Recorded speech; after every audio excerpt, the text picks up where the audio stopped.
حضرت عبدالمطلب ہمارے حضور صلی اللہ علیہ وآلہ وسلم کے والد ماجد ہیں، اور یہ عبدالمطلب کے تمام بیٹوں میں سب سے زیادہ باپ کے لاڈلے اور پیارے بیٹے تھے، چونکہ ان کی پیشانی میں نور محمدی اپنی پوری شان و شوکت کے ساتھ جلوہ گر تھا، اسی لیے حسن و خوبی کے پیکر اور جمال صورت و کمال سیرت کے آئینہ دار اور عفت و پارسائی میں یکتاء روزگار تھے۔ قبیلہ قریش کی تمام حسین عورتیں ان کے حسن و جمال پر فریفتہ اور ان سے شادی کی خواستگار تھی، مگر عبدالمطلب ان کے لیے ایک ایسی عورت کی تلاش میں تھے جو حسن و جمال کے ساتھ ساتھ حسب و نسب کی شرافت اور عفت و پارسائی میں بھی ممتاز ہو۔ عجیب اتفاق ہے کہ ایک دن عبداللہ شکار کے لیے جنگل میں تشریف لے گئے۔ ملک شام کی یہودی چند علامتوں سے پہچان گئے کہ نبی آخر الزماں کے والد ماجد یہی ہیں، چنانچہ ان یہودیوں نے حضرت عبداللہ کو بارہا قتل کرنے کی کوشش کی۔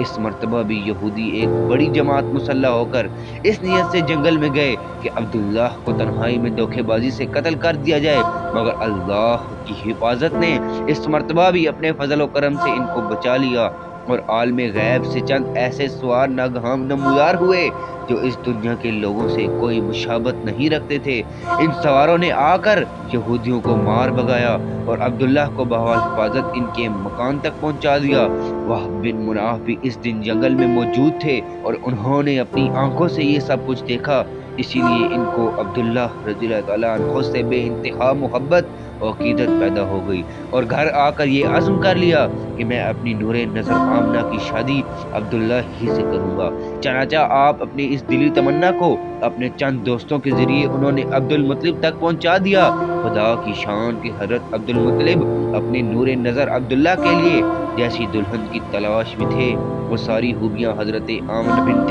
وہب میں موجود تھی۔ عبدالمطلب نے اس رشتے کو خوشی خوشی منظور کر لیا، چنانچہ 24 سال کی عمر میں حضرت عبداللہ کا نکاح حضرت بی بی آمنہ سے ہو گیا، اور نور محمدی حضرت عبداللہ سے منتقل ہو کر حضرت بی بی آمنہ کے شکم اخگر میں جلوہ گر ہو گیا۔ اور جب شریف کو 2 مہینے پورے ہو گئے تو حضرت عبدالمطلب نے حضرت عبداللہ کو کھجوریں لینے کے لیے مدینہ بھیجا یا تجارت کے لیے ملک شام روانہ کیا۔ وہاں سے واپس لوٹتے ہوئے مدینہ میں اپنے والد ننہال بن عدی بن نجار میں 1 ماہ بیمار رہ کر 55 برس کی عمر میں وفات پا گئے، اور وہیں دار نابغہ میں مدفون ہو گئے۔ قافلہ والوں نے جب مکہ واپس لوٹ کر عبدالمطلب کو حضرت عبداللہ کی بیماری کا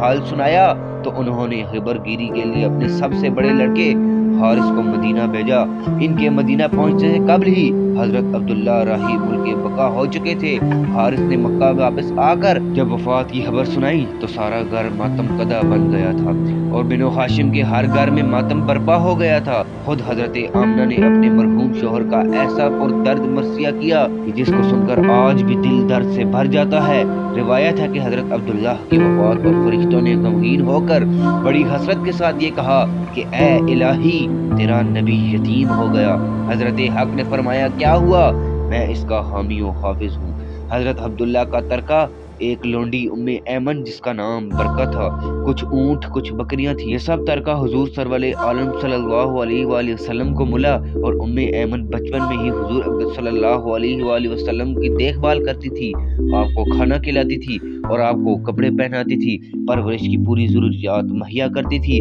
اسی لیے حضور اقدس صلی اللہ علیہ وآلہ وسلم تمام عمر ایمن کی دلجوئی فرماتے تھے، اور اپنے محبوب حضرت زید بن حارث کا نکاح ان سے کر دیا، اور ان کے شکم سے حضرت اسامہ پیدا ہوئے۔